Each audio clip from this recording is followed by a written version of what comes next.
Buenos días, Sara.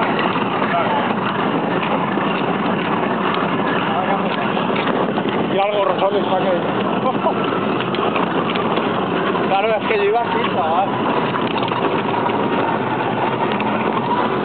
Ay, no para de grabar.